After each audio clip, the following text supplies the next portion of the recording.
talented architect, a mysterious crime boss, an ancient key leading to a secret that could wipe out a decades-long underground empire and drag her family down with it. Tonight, Ronan Vale must confront the truth her father paid with his life to keep secret. Will she have the courage to open Pandora's box, knowing that everything inside could kill her? Like to support the channel and comment the name of the city you're watching in so I know how far this story has progressed. And don't take your eyes off the screen, because from this moment on, everything will change. The call came at 11:47 on a Thursday night, and Ronan Vale almost didn't pick up. She was at her drafting table with a cold cup of coffee going sour on the corner, blueprints spread open beneath her forearms, 3 red ink corrections circling a load-bearing calculation she'd already revised twice that week. The Halcourt Tower project was 14 months past its original timeline, and her lead contractor had just told her the foundation work needed to be redone from the second sublevel down. She had a meeting with the development board in 9 hours. She did not need the phone ringing, but it was Kieran's number, and Kieran hadn't called her in 6 weeks. She picked up. There was breathing on the other end, shallow, irregular, the kind of breathing that comes from someone trying hard not to make a sound. Kieran. Nothing. Kieran, I swear to God if this is... They have me. His voice came out scraped, like someone had taken sandpaper to the inside of his throat. Ronan. They have me and they're going to kill me. She was already standing. The blueprint slid off the table and hit the floor. Who has you? Where are you? I don't know where I am. Some kind of warehouse, south side maybe. I could hear the freight line when they brought me in. A pause. She could hear him swallowing. I owe money. I owe a lot of money. How much? Silence. Kieran. How much? $18 million. Ronan put her hand flat on the table to steady herself. The drafting lamp buzzed overhead. Outside, the Chicago wind pressed itself against the glass like it was trying to get in. You don't have $18 million, she said. Her voice was very quiet. I know that. You don't have $18,000. Ronan, what did you do? It wasn't a question. It came out as something else entirely, something that had been living in her chest for the better part of 3 years, waiting. I made some bad choices, he said, over a long time. I kept thinking I could fix it. I kept thinking the next one would cover the last one and I could... He stopped. She heard something in the background. A door. Voices. They gave me until midnight tomorrow. They said if no one comes up with the money by midnight, they're going to... The line went dead. Ronan stood in her apartment for 4 seconds, holding a phone that had nothing left to say. Then she grabbed her coat. She drove south on I-90 with both hands on the wheel and nothing running through her mind that could be called coherent thought. The city pushed past her in fragments, orange freeway lights, the dark sweep of the lake to the east, warehouses and rail yards materializing out of the dark and disappearing again. She didn't know where she was going. She was going anyway. Kieran had been 26 when their mother died and 27 when the gambling started in earnest. Before that, it had been recreational, theoretically. Cards with friends. A trip to the riverboat casino now and then. The kind of thing men told themselves was harmless because they could still afford the losses. Then their mother was gone and the hole she left behind was large enough that Kieran apparently decided the only thing to do was try to fill it with adrenaline. Ronan had watched it happen in pieces. The loan from the family account he'd explained as a temporary thing. The missed dinners, the way his eyes had started moving differently. Always calculating, always somewhere slightly to the left of wherever he was. She'd confronted him twice. Both times he'd told her she was overreacting. Both times she'd almost believed him because it was easier than the alternative. $18 million. She hit the steering wheel with the heel of her palm, and the car swerved slightly into the next lane before she corrected. A semi-truck blared its horn at her and blew past, and she breathed in through her nose, out through her mouth, and drove. She didn't know about Lucian Drukoff until the next morning. She'd spent the night making phone calls. Her lawyer, who told her nothing she wanted to hear. A private investigator she'd used twice on professional matters, who said tracing a holding location from a freight line reference and a vague cardinal direction was close to impossible without a full day's work. A contact in the city inspector's office who owed her a favor and had nothing useful to offer. She'd called Kieran's number 47 times. It rang out each time to a voicemail box that had been full since Tuesday. By 6 in the morning, she was sitting on the floor of her apartment with her back against the couch, shoes still on, a useless list of nothing in front of her, watching the light come through the east windows and thinking about what $18 million would buy you in underground Chicago. Her phone rang at 8:43. The number was blocked. Ms. Vale. The voice was careful and unhurried and carried no particular accent she could place, the flattened, practiced English of a man who had spent a long time erasing whatever he'd started with. I believe we have a mutual situation to discuss. Who is this? Someone who can end your brother's problem before noon. She was on her feet immediately, moving to the window without thinking, as if the person on the other end might somehow see her if she stayed still. I don't know who you are, she said. No, but I knew your father. Everything in the room went slightly sideways. My father is dead, she said. Yes, the voice said. I'm aware. I'd like to talk to you about that as well, when there's time. But first, your brother. I can make the debt disappear. Entirely. The men holding him will release him unharmed within the hour. I ask nothing in return. No one does anything for nothing. Generally, no. A pause. Not hesitation. More like the pause of a man who chooses his silences as carefully as his words. But there is something I'd like to give you. Not take. Give. The difference matters. Ronan pressed her fingers to the cold glass of the window. Where? She said. He named an address on the near west side. A restaurant that had been closed for years, the kind of place that leaves its sign up as a landmark and lets the windows go dark. She drove there in under 20 minutes, ran 2 yellow lights, and parked half on the curb without caring. He was already inside when she pushed through the unlocked door. Lucian Drakov was not what she had built in her mind during the drive over. She'd expected the architecture of power that criminals wore when they wanted you to know what they were. The expensive suit working too hard. The practiced stillness of a man performing control.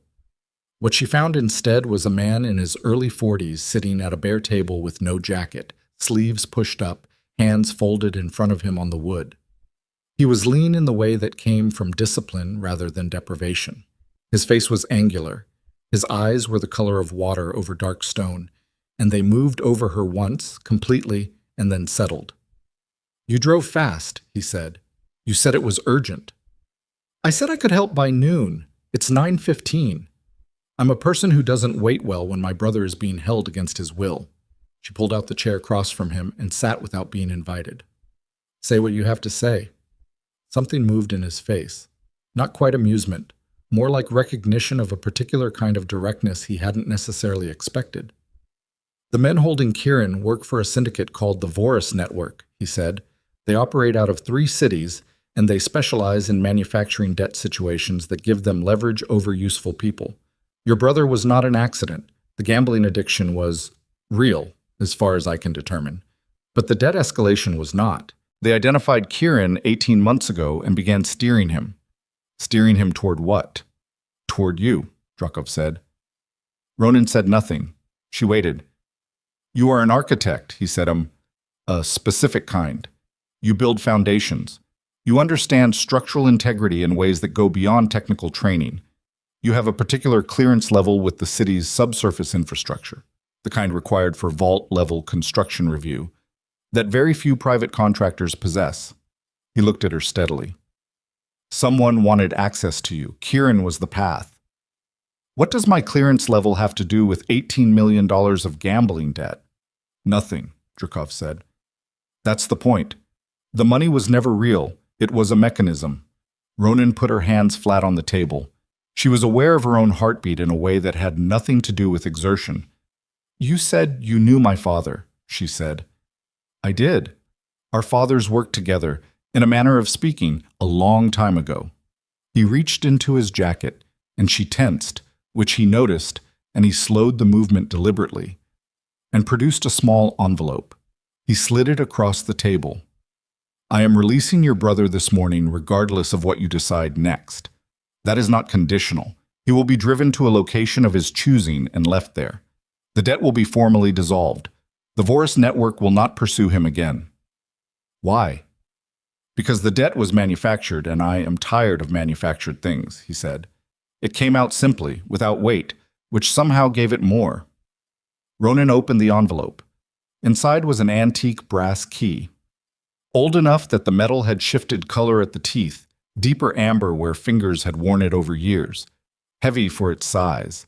The bow was engraved with a symbol she didn't recognize, a circle intersecting a horizontal line repeated 3 times. "What is this?" she said. "It belonged to my family," Drakov said. "Specifically to my father. He received it 22 years ago from a man who believed it would be safer with someone outside the family. That man was your father, Elliot Vale." The sound of her father's name in this stranger's mouth landed like a physical thing. "Before he gave it to my father," Drakov continued, "he said it would need to go back someday, that the right person would come for it when the time was right. He didn't specify how we'd know." His eyes stayed on hers. "I think I know now." Ronan turned the key over in her hands. The metal was warm from his jacket. That bothered her in some way she couldn't entirely name. "My father died in a car accident," she said. 12 years ago. Black ice on the Eisenhower. He went into the median barrier." "Yes," Drakov said. She looked up at him. "That's all you're going to say?" He stood from the table slowly, the way a man stands when he is not in a hurry and wants you to understand that. He picked up his jacket from the back of the chair. "Your brother will be released within the hour," he said. "Keep the key somewhere safe. Don't try to use it until you understand what it opens." He moved toward the door and then stopped with his back still to her. "The people who manufactured Kieran's debt, they are going to realize soon that their mechanism failed. When they do, they will want to know why, and they will start looking at who intervened." He turned slightly. "My name will come up before yours does, but it will not stay that way for long. You're telling me I'm in danger." "I'm telling you the situation has been in motion since before either of us was born," he said, "and that motion doesn't stop just because one piece of it has been removed." He walked out into the gray morning and disappeared around the corner before she reached the door. Ronan stood on the empty sidewalk with the key in her fist and the cold pushing in off the lake 2 miles east, and she thought about her father. Not the version she kept clean in her memory, the man who had taken her to construction sites on weekends and taught her how to read a soil survey before she was old enough for algebra. But the other version, the one that lived in the gaps, the late phone calls she'd pretended not to notice, the locked study, the way he'd sometimes look out of windows for too long. She thought about black ice on the Eisenhower in February. She thought about how her father had been, by all measurable evidence, a careful driver. Her phone buzzed. She looked at it. A text from Kieran's number. "I'm out. I'm okay. What's happening?" She typed back, "I'll explain later. Go somewhere safe." Then she stood there a moment longer, the key warming in her palm, and made a decision that she knew, even then, was going to cost her more than she could calculate. She was going to find out what it opened. She went home first to change her clothes and drink something that wasn't regret, and she spent 40 minutes sitting at her kitchen table with the key in front of her and her laptop open, running searches that produced almost nothing useful. The symbol engraved on the bow appeared in a handful of academic papers related to surveying notation in use in the late 19th century, a marker used in underground cartography specifically for sealed structural points, load-bearing joints that had been intentionally concealed from standard blueprints. Someone had built the symbol into the key's design on purpose. She called the private investigator she'd used before. His name was Delaney, and he was former city planning, which meant he knew where the records were buried even when they'd been buried with intent. "I need anything you can find on a man named Lucian Drakov," she told him. "Chicago, possibly based East Side, possibly connected to organized crime. And I need it by tonight."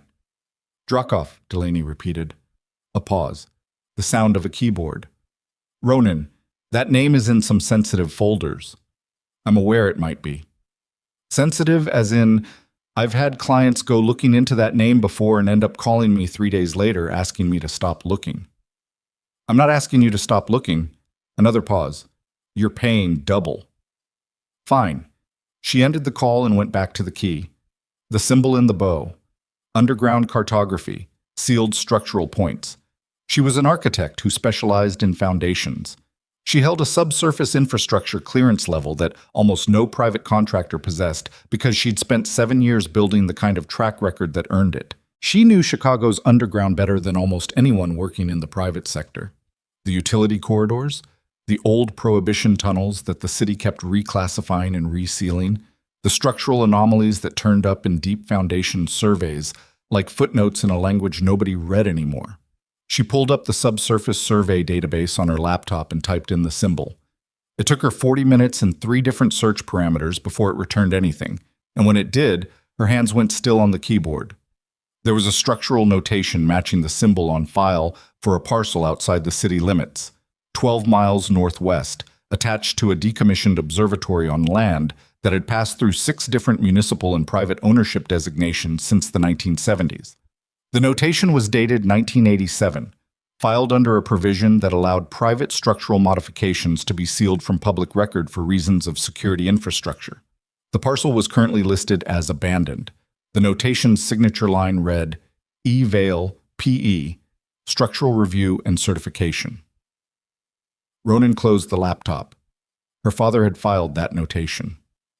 37 years ago, her father had certified a sealed structural modification at an abandoned observatory 12 miles outside Chicago, and then at some point after, had given the key to Lucien Drakov's father for safekeeping. And now the key was back in the family. She sat in the silence of her kitchen for a long time. The refrigerator hummed. A cab moved in the street below.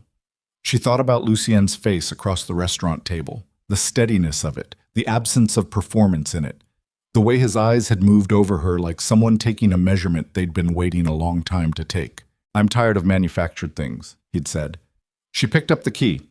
Whatever her father had built out there in 1987, whatever he'd sealed and certified and handed off and died before he could retrieve, it had been waiting 22 years for this key to come home.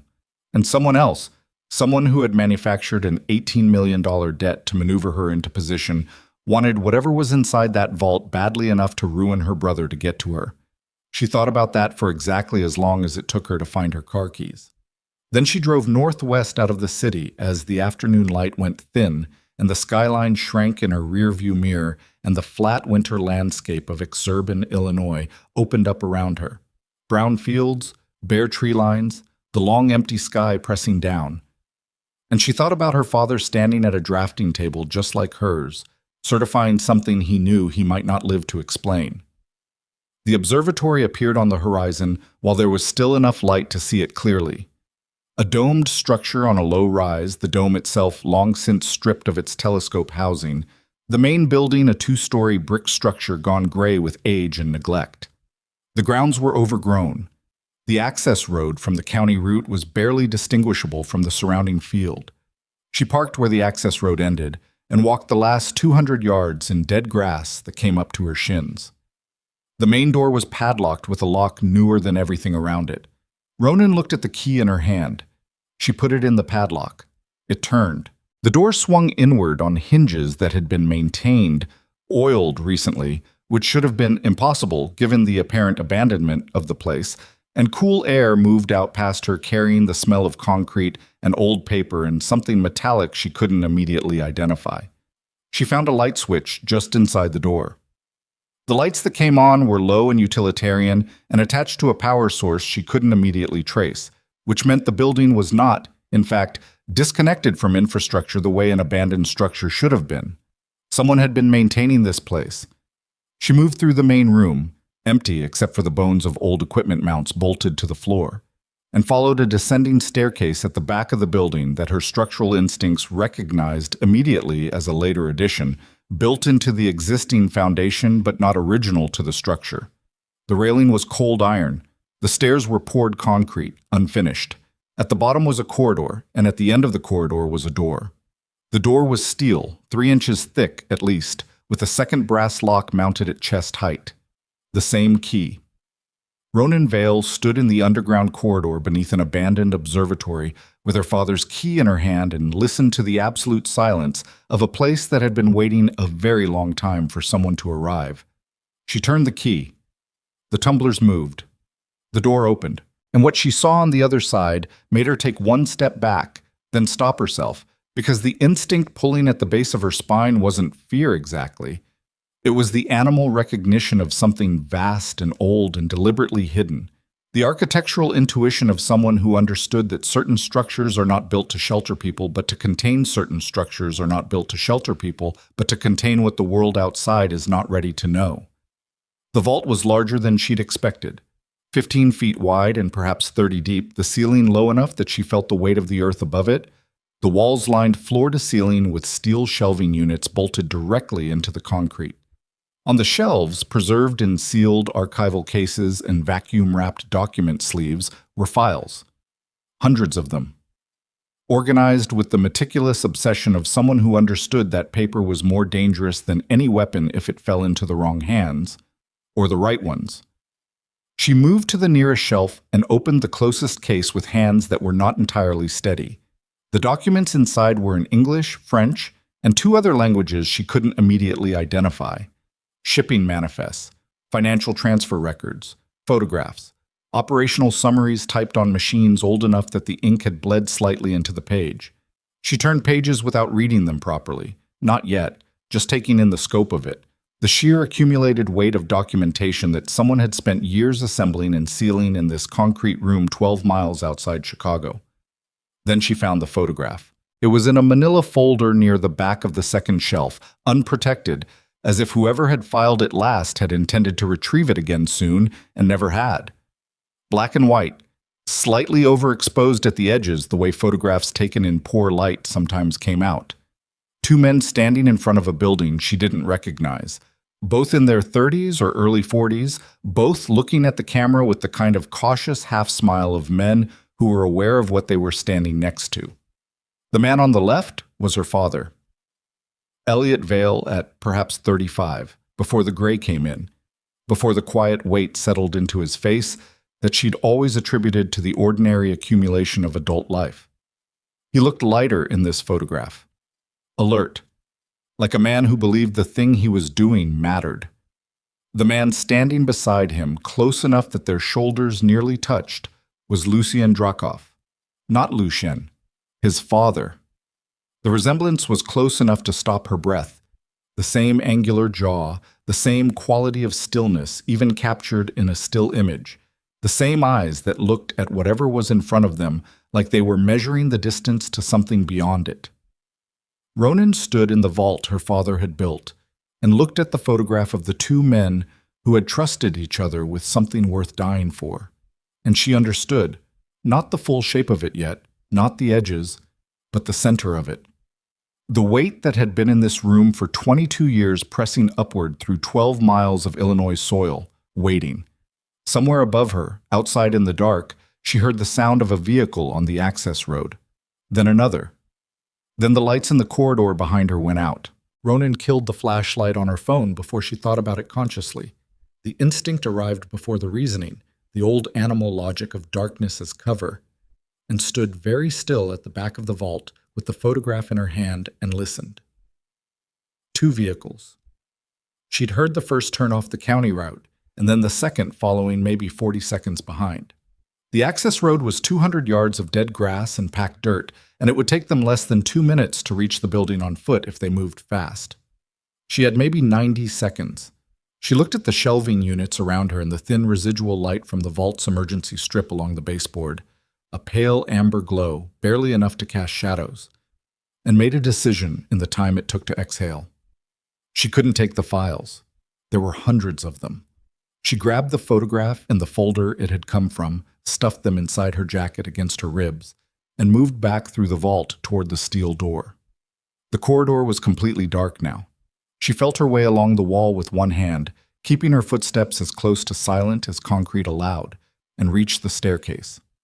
She could hear them now, boots on the ground floor above, more than 2 people, moving with the efficient, purposeful quiet of men who had done this kind of thing before.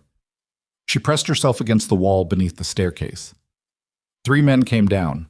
She counted them by sound and by the sweep of their flashlight beams crossing the staircase walls above her. They passed within 6 feet of her without pausing. She held her breath until the vault door swallowed their light and released it all at once, slow, silent, through her nose. Then she went up the stairs and out of the building and ran. The night had come down fully while she'd been underground. The sky was overcast, no moon visible. The flat landscape dark in every direction except for the faint orange smear of the city on the southeast horizon. She hit the dead grass at a run and angled away from the access road toward the tree line she'd noticed on the drive in, a thin stand of bare-limbed trees marking what had probably been a field boundary in some previous decade. She was 50 yards from the trees when the building's exterior lights came on, not the dim emergency strips. Full floodlights, the kind mounted high on industrial brackets, washing the grounds in hard white light that caught her mid-stride in open ground. She ran anyway. A shout from behind her, one voice, then a second responding. She didn't look back. The trees were 30 yards away and the ground was uneven, old furrows under the dead grass, and she nearly went down twice before she hit the tree line and pushed through into the dark on the other side. She ran another 100 yards before she stopped, crouched behind the widest trunk she could find, and finally looked back. 2 men at the tree line with flashlights. Not entering. Standing at the edge of the light pool and scanning. They hadn't followed her in, which meant either they didn't want to chase in the dark or, and this sat worse in her chest, they already knew who she was and didn't need to catch her tonight. She stayed crouched against the tree for a long time, long enough for the cold to work its way through her jacket and into her shoulders, long enough for the men at the tree line to give up their scanning and go back inside, long enough for her own heartbeat to come down from something frantic to something merely fast. Then she worked her way through the trees parallel to the access road until she found her car, drove out to the county route without headlights for the first quarter mile, and pointed herself back toward the city. She drove with the photograph pressed against her ribs and her father's key in the cup holder and the specific clarity that comes after adrenaline burns through. Everything in hard focus, nothing buffered by the ordinary noise of living. Someone had known she was going to the observatory tonight. Either Drakov had told them, or Drakov's move had been watched, or there was a third possibility she hadn't considered yet and didn't like the shape of. She called Delaney from the car. "Tell me you have something," she said when he picked up. "I have something." His voice had shifted. The casual professional tone was gone and what was underneath it was more careful. Drakov runs what the Organized Crime Task Force calls a closed network. Has for about 15 years. Started taking over from his father's operation in his late 20s and restructured the whole thing. Less traditional crime, more what you'd call infrastructure. Protection of certain assets, movement of certain information. He has a reputation for... Delaney paused. "I'm reading from a source that described him as a man who keeps things clean, which in context means something specific. He doesn't kill unnecessarily." "He doesn't kill unnecessarily," Delaney confirmed, "which makes him unusual. The task force has been watching him for 11 years, and their assessment is that he's not a typical organized crime figure. He's more like a custodian," Ronan said. Silence on the line. "That's an interesting word choice," Delaney said. "He told me he'd been protecting something for a long time." She passed under a freeway overpass and the city lights thickened ahead of her. "The Vorus Network. What do you have on them?" "That's where it gets more complicated." She heard him moving, a chair, papers. "The Vorus Network is not local. It operates out of at least 4 countries with Chicago as a North American hub. They're classified by federal agencies as a Tier 1 criminal enterprise, meaning they're not primarily street level, they're institutional. They move money through legitimate structures. They've been linked to weapons procurement contracts, several regional military conflicts, 2 documented assassinations of government officials in Eastern Europe." Another pause. "They are not the kind of organization that manufactures an $18 million gambling debt to get access to one architect, unless that architect is access to something worth considerably more than $18 million. Ronan thought about the shelves in the vault. Hundreds of files, shipping manifests, financial transfer records, documentation assembled over what looked like decades. "Delaney," she said, "if someone had documented evidence linking a major criminal network to weapons sales, political corruption, and assassinations, evidence that had been sealed and preserved for 20-plus years, what would that be worth?" The silence this time was different. It had weight. "To the network itself," he said, "incalculable." That kind of evidence is the difference between continued operation and complete dismantlement. His voice had gone quieter. Ronan, what did you find tonight? I'm not sure yet, she said. I'll call you tomorrow. She ended the call before he could ask the next question. But Drakov was waiting outside her apartment building, not in a car, standing on the sidewalk in the cold with his hands in his jacket pockets, watching the street with the patience of a man who had decided to wait and meant it. She pulled into the parking structure across the street and sat for a moment watching him through the windshield. He hadn't seen her yet. She thought about driving away. Then she got out of the car and walked across to him. He saw her at 30 feet and something in his posture shifted. Not relief exactly, but the easing of attention she hadn't recognized until it moved. You went tonight, he said. You knew I would. I suspected. He looked at her face, then at the slight asymmetry in her jacket where the folder was pressed against her ribs. You found something. You knew what was in there. I knew some of it. His jaw moved. Not everything.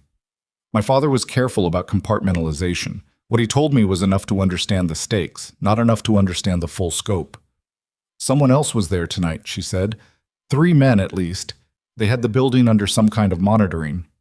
His face went still. How far behind you were they? Minutes. The lights in the corridor went out before they came downstairs. Someone cut power to warn them. She watched his face. Or to warn me. The power cutoff was a tripwire, he said, and she could hear him recalculating as he said it. Someone installed it to alert them when the vault was accessed. He looked away from her down the street, a long look, the kind that wasn't seeing the street at all. They've been waiting. For how long? Possibly years. He brought his eyes back to her. The Vorus network has known the vault exists for at least a decade. What they haven't known is the location. Your family's blood tied to the locking mechanism. That wasn't metaphor. Your father designed the secondary lock with a biometric component sealed inside the mechanism. Fingerprint recognition built into the brass. Without the right biological signature, the second lock doesn't fully engage. You can turn the key, but the archive compartment stays sealed. Ronan stared at him. You're telling me I was never just access, she said. I was the key. Yes. And you put that together when? When Kieran's debt appeared. His voice was level, but something underneath it wasn't. I'd been monitoring the Vorus network's movements for 3 years. When they moved on Kieran, the pattern was clear enough. I intervened because... He stopped. Because, she said. Because my father made a promise to yours, he said. And because I've spent 15 years being the kind of man who keeps promises that cost him something. He said it without sentiment, which made it land harder than sentiment would have. Your father trusted mine with that key when the alternative was leaving it somewhere it could be found. He believed the information in that vault would matter someday. He didn't live to see it matter. The cold pushed between them.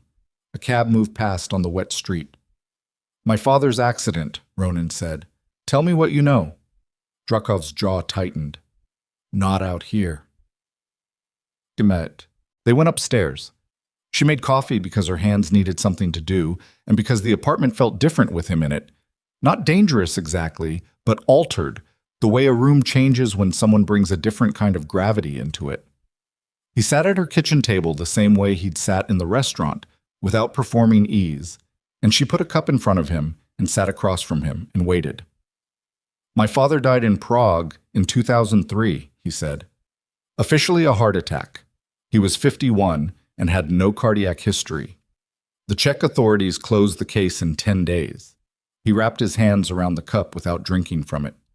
2 weeks before he died, he called me. I was 28, I was running the lower tier of the network, and he was still running the rest. He told me he was close to finishing something he'd started years earlier, that when it was done, things would be different. His eyes moved to the window. He didn't tell me what he meant. I assumed he meant the network, that he was going to restructure it or hand it off, or... The sentence ended without an ending. He meant the vault, Ronan said. He meant the vault.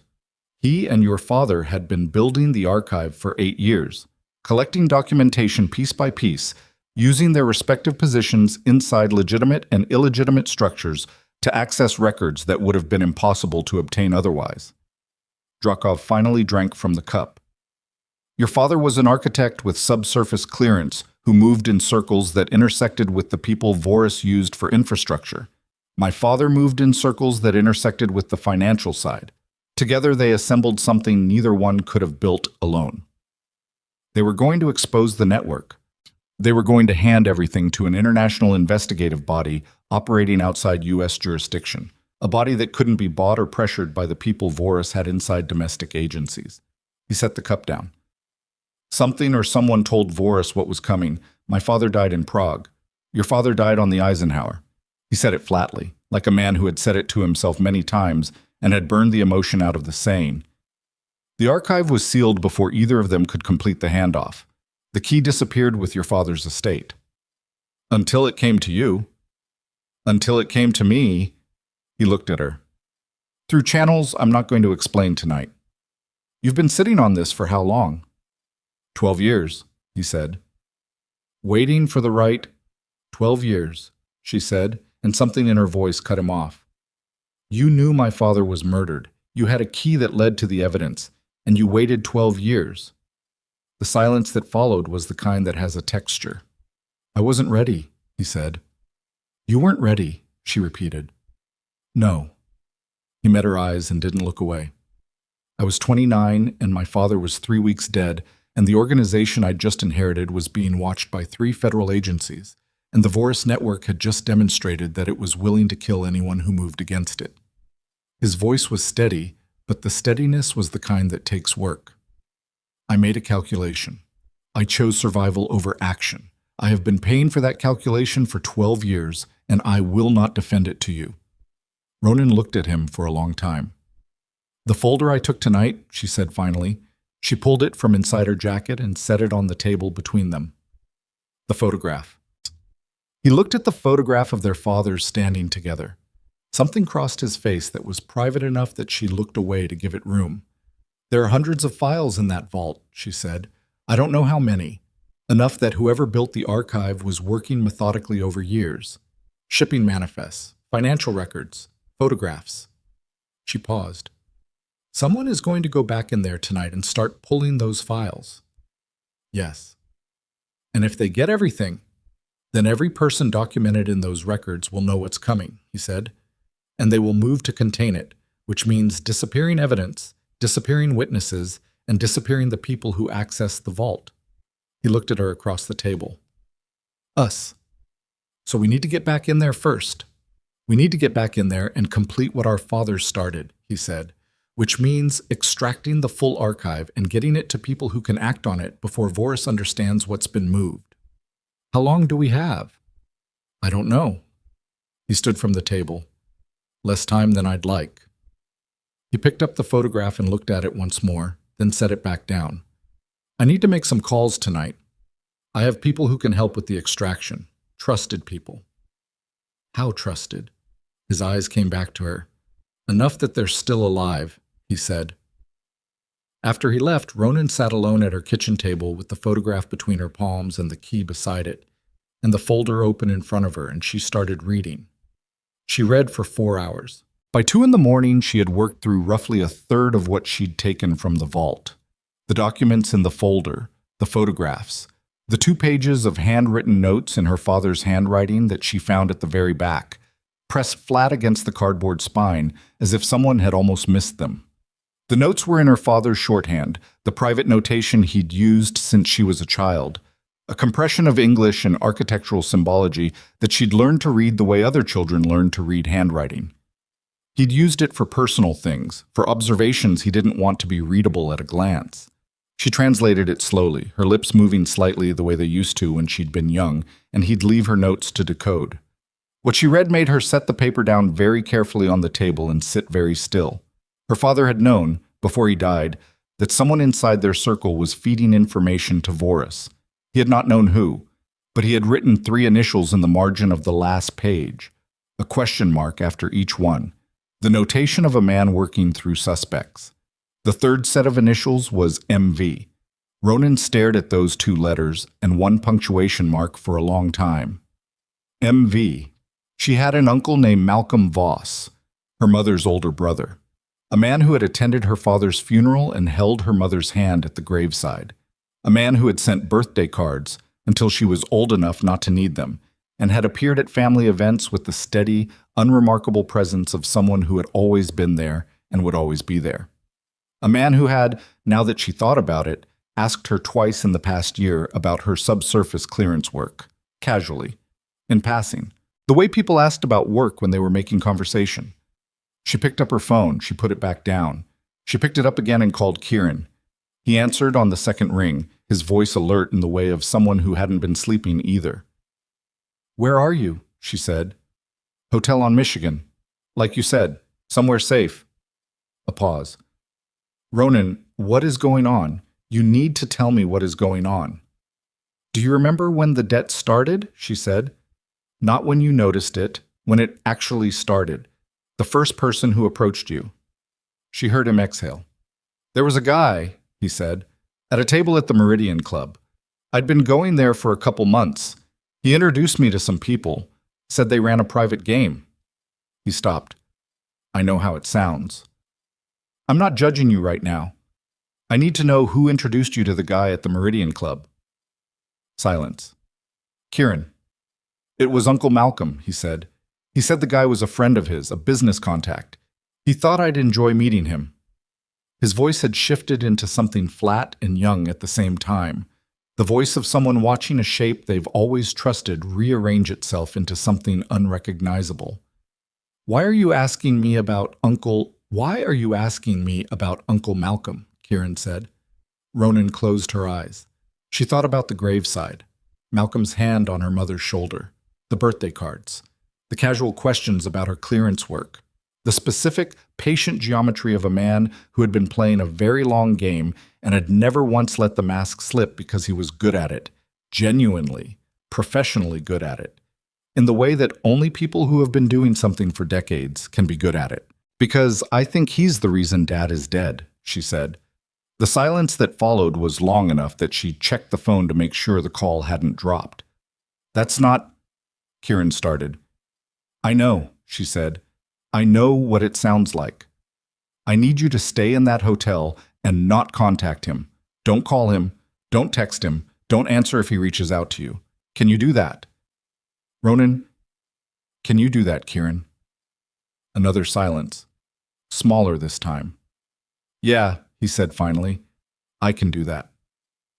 She ended the call and sat in the kitchen with the city making its low nocturnal noise beyond the windows and her father's handwriting on the table in front of her, and the specific weight of a grief that had just changed shape. Not grown larger exactly, but grown older, the way certain wounds do when you finally understand how they were made. She thought about her father at 35 in that photograph. Lighter, alert. A man who believed what he was doing mattered.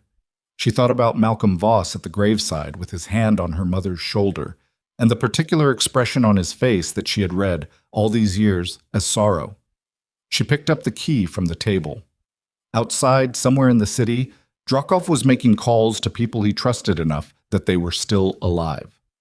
The Voris network was inside the vault right now, pulling files in the dark.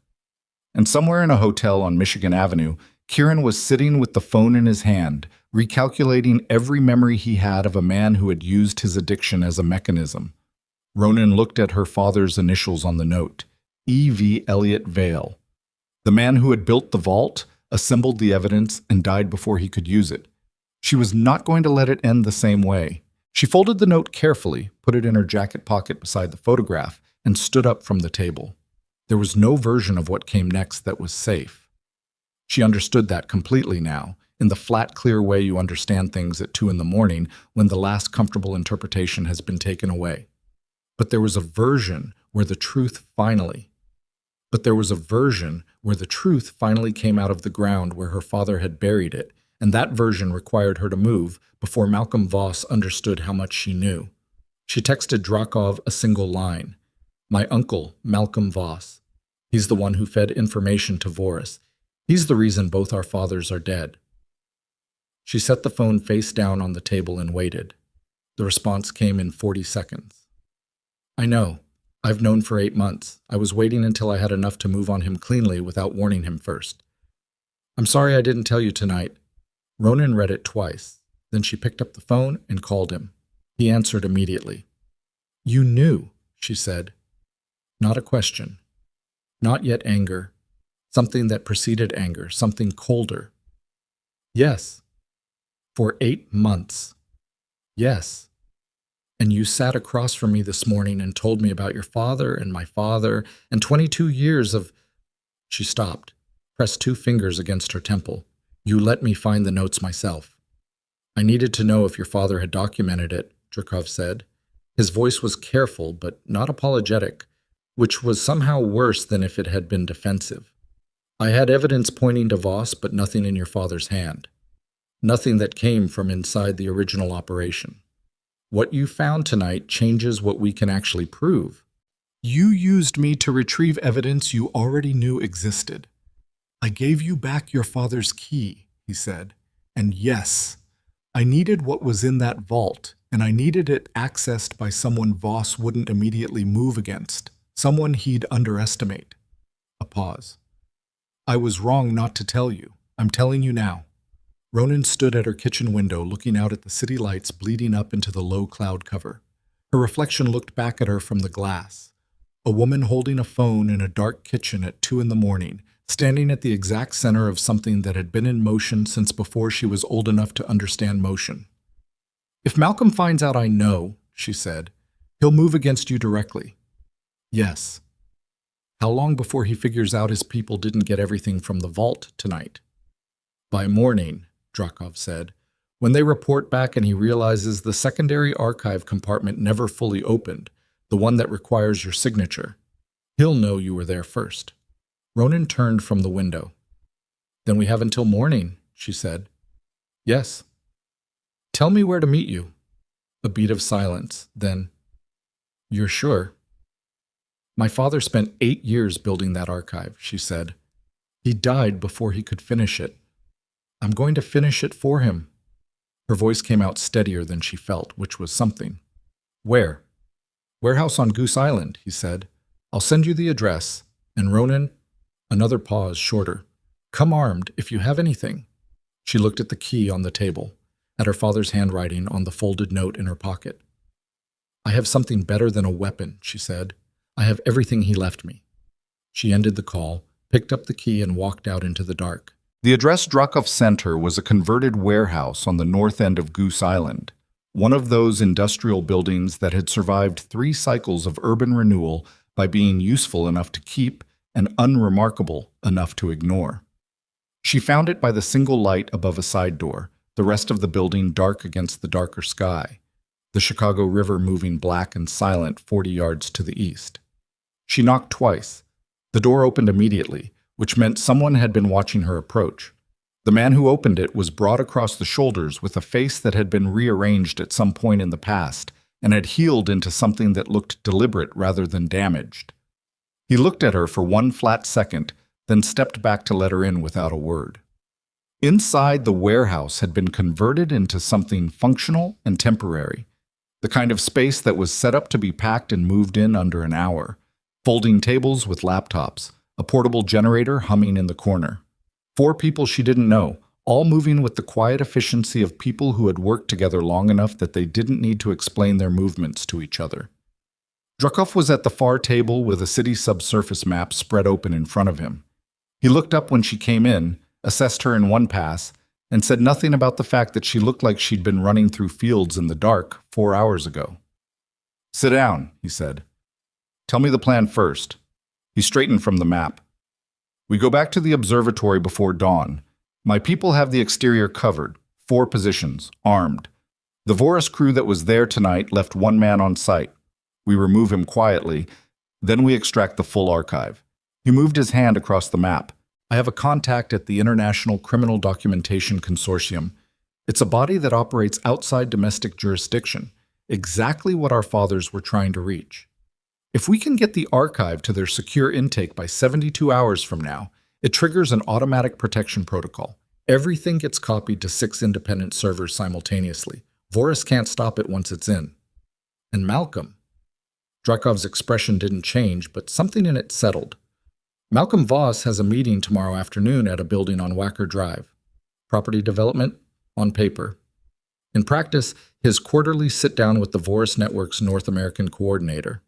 He looked at her. If he doesn't show, they'll know something has moved. If he does show, and we've already begun the extraction, he'll walk into a room where the people he works for are about to find out their archive has been compromised. Their reaction to that information will be, "Directed at him," Ronan said. "Directed at everyone," Drykov said, which is why timing matters more than anything else.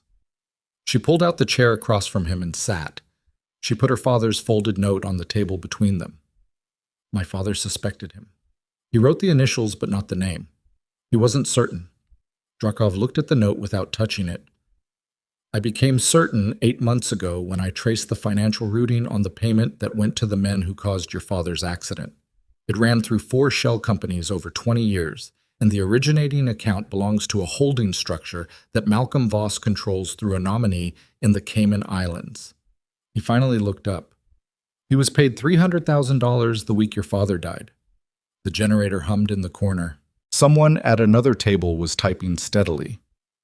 $300,000, Ronan said. "Yes." "For my father's life." "Yes." She put her hand flat on the table and pressed down until she could feel the edge of the folding table's frame through her palm. It helped, slightly. "He came to the funeral," she said. "I know." "He held my mother's hand." Drykov said nothing. There was nothing to say to that, and he seemed to understand it. She picked up the note and put it back in her pocket. "When do we move?" 3 hours. Get some rest if you can. There's a cot in the back room." She almost laughed. "I'm not going to sleep." "No," he said. "I didn't think so." She spent the 3 hours at a corner table with copies of the documents she'd taken from the vault, reading everything twice and making notes in the margins in her father's shorthand, the same notation he'd taught her, the private language of a dead man she was only now beginning to fully understand. The picture that assembled itself across those hours was not what she'd expected in its scale. She'd expected corruption. She'd expected weapons and money and the kind of organized criminality that operated in the spaces between legitimate institutions.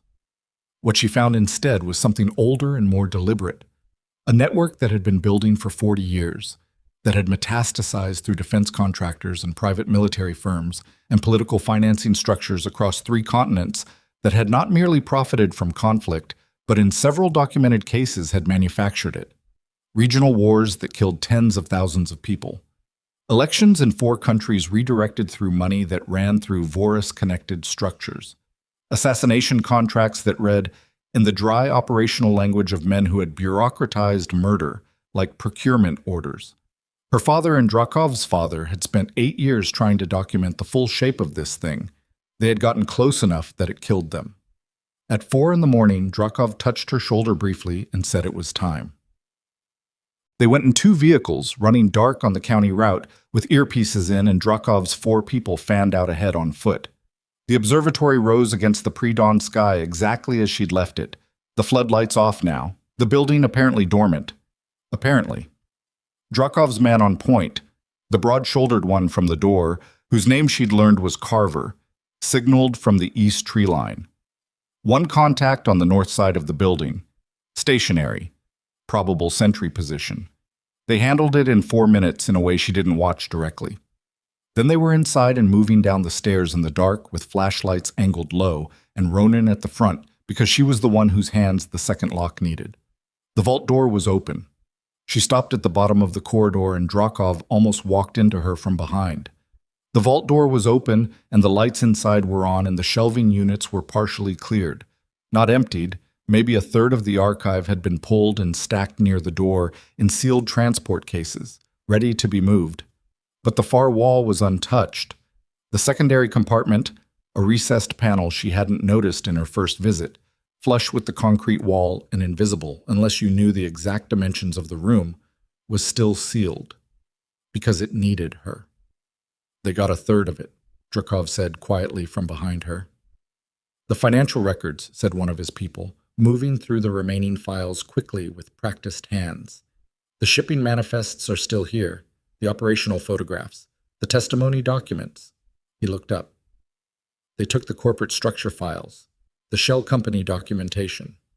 Drakov looked at Ronan. The corporate files link Voris to its legitimate face. Without them, you can prove the crimes, but you can't prove who's giving the orders at the board level. Can we recover them? Not before they're destroyed. His jaw was tight. They'll shred everything within hours. Then we work with what's here, Ronan said. She moved to the secondary compartment and put her right hand flat against the panel in the center, where the biometric reader was recessed into the concrete so subtly it was barely a seam. She felt the faint warmth of sensors activating, a sound she felt more than heard, deep in the wall's mechanism. Then a click. The panel swung outward. Behind it was a second archive, smaller, denser, the files here in a different organizational system than the outer vault. These were the originals. The outer files had been copies. This was the source documentation, the actual evidence chain that made everything else provable.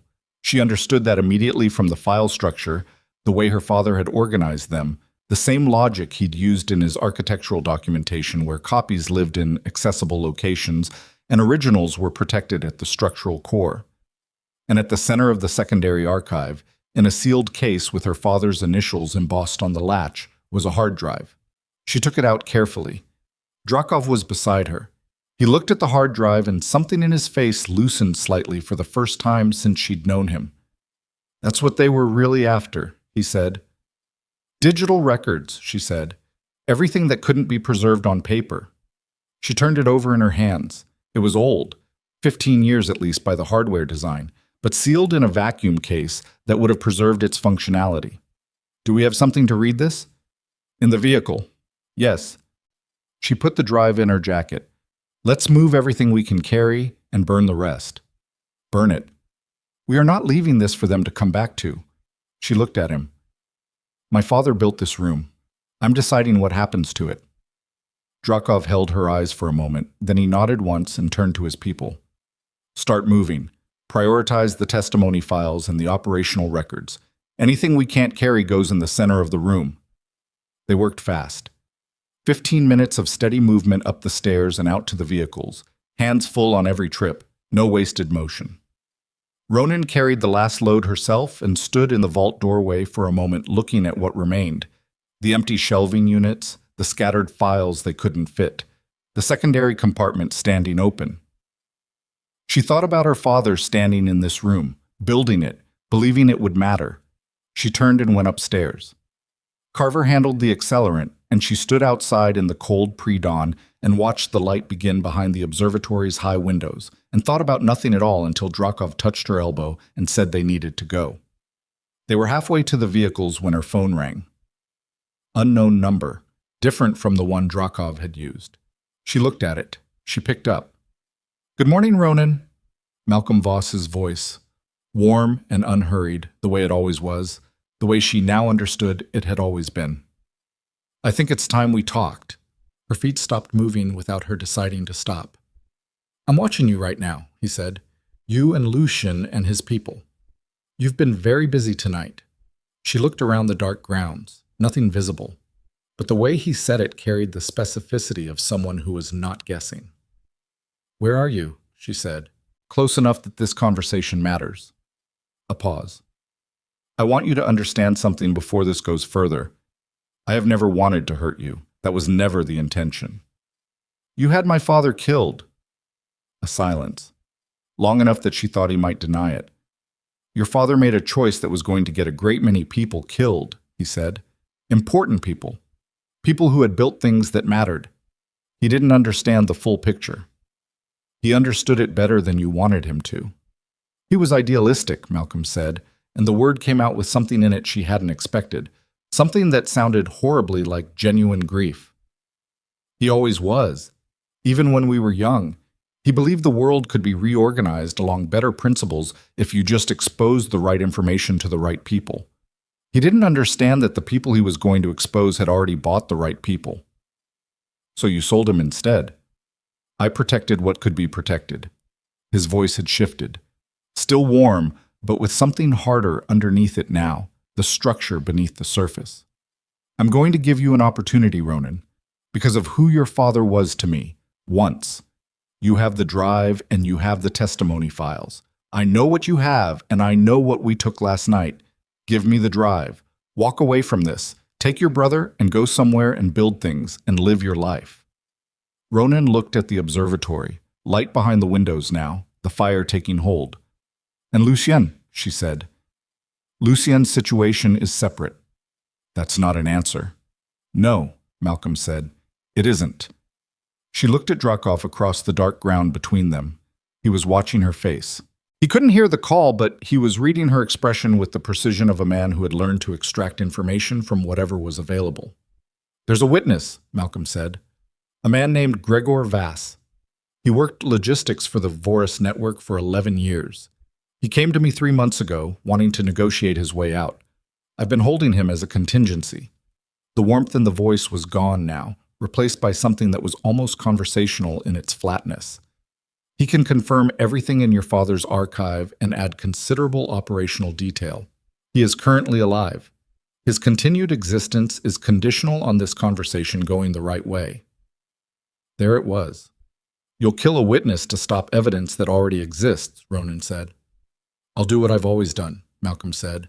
Manage outcomes. She looked at the drive in her jacket. She looked at Drakov. She thought about her father at 35 in a photograph, standing next to a man he trusted, believing what he was doing mattered, not knowing that the person who would eventually sell him was someone who had known him when they were young, someone who had understood his idealism well enough to use it against him. I need an hour, she said. A pause. You have 30 minutes, Malcolm said. After that, Gregor Vass stops being useful to me as a contingency. The implication was clear, and he didn't belabor it. I'll call you back. The line went dead. Drakov was beside her in 3 seconds. Who was that? Malcolm. She turned to face him fully. He's been watching us. He has a witness. A man named Gregor Vass, former Voras Logistics, who can corroborate the archive. He's threatening to kill him unless I hand over the drive. Drakov's face went through something complicated and arrived at a controlled stillness that she recognized now as the expression he wore when he was most dangerous. Vass, he said. I know that name. He dropped out of the network structure about 3 months ago. I assumed he'd been killed. Malcolm's been holding him, as leverage. Against who? Against this, Ronan said. Against exactly this moment. Drakov looked at the burning observatory, then back at her. He planned for this contingency. He's been planning for every contingency for 20 years, she said. He's the one who built the debt mechanism to get to me. He's the one who had the observatory under monitoring. He knew everything we were going to do before we did it. Not everything, Drakov said. He didn't know about the secondary compartment. He knows now. She pulled the drive from her jacket, looked at it. If Vass dies, we lose the testimony that makes the documentary evidence conclusive. We have files and records and a drive full of data that Vorus's lawyers will spend 10 years contesting. Vass is a living witness who can explain what the documents mean and how the operation worked from the inside. If you give Malcolm the drive, I know. Ronan, if you give him the drive, the digital records are gone.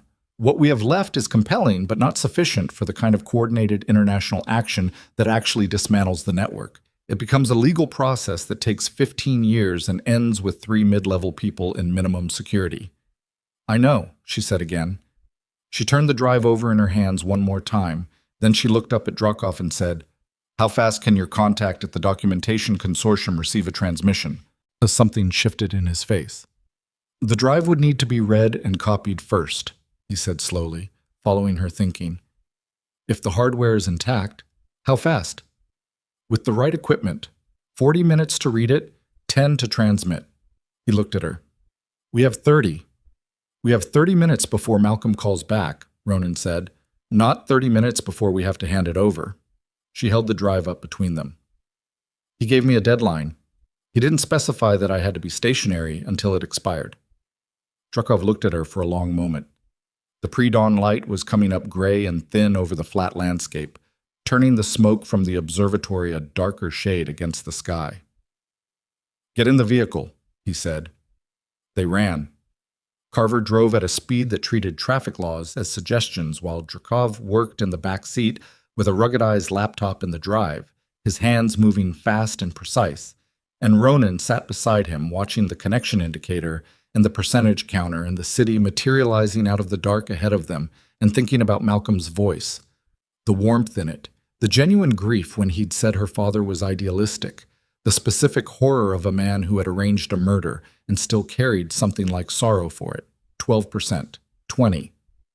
The laptop fan ran hard in the enclosed space. Her phone buzzed at 28 minutes. Malcolm. She looked at Drakov. 31%. She let it ring out. It rang again immediately. 44%. She picked up.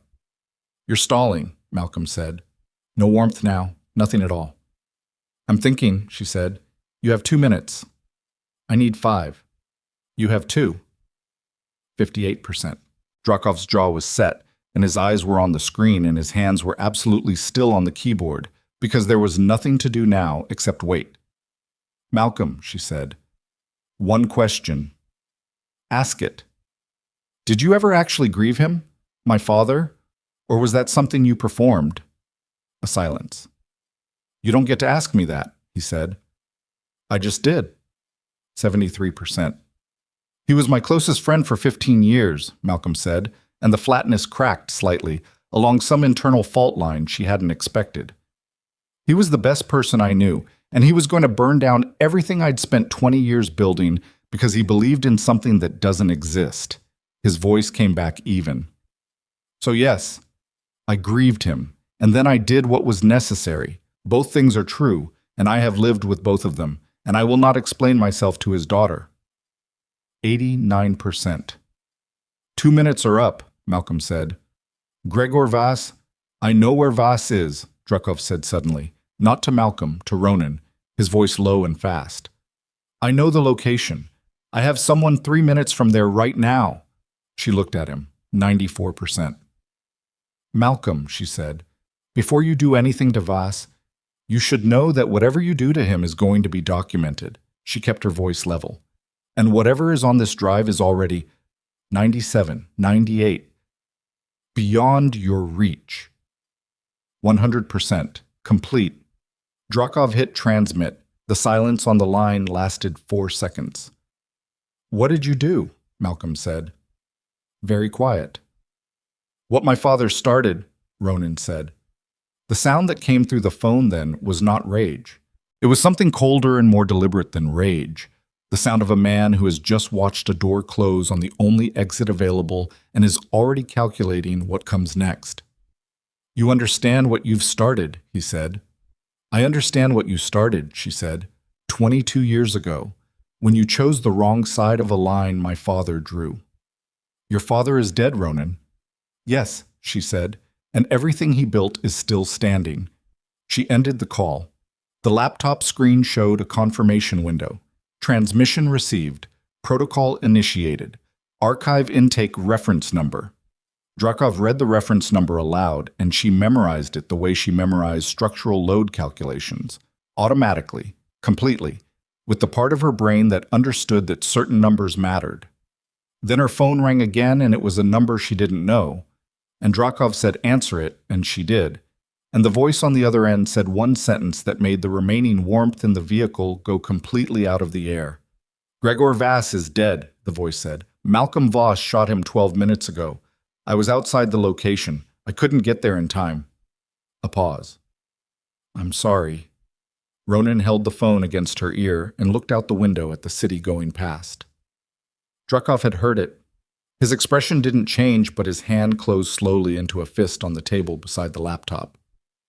Where? He said. The voice gave an address. A storage facility on the southwest side, the kind of place that asked no questions about what went into its units. Stay on location, Drakov said. Don't touch anything. He ended the call on his own phone, and the vehicle went quiet except for the engine and the road and the city outside doing what cities do at 5 a.m, indifferent and continuous. Ronan thought about Gregor Vass, a man she had never met, A man who had spent 11 years moving weapons and money for an organization that had killed her father. A man who had apparently decided at some point that he wanted out badly enough to go to Malcolm Voss, of all people, and try to negotiate his way to safety. He had been wrong about Malcolm. The same way her father had been wrong about Malcolm. The same way she suspected a considerable number of people had been wrong about Malcolm Voss over the course of 20 years, because Malcolm was very good at being the person you trusted while he was deciding how to use you. The transmission went through, Drukov said. Not consolation, statement of fact, which was the only kind of thing that mattered right now. Vass was going to be the confirmation layer, Ronan said.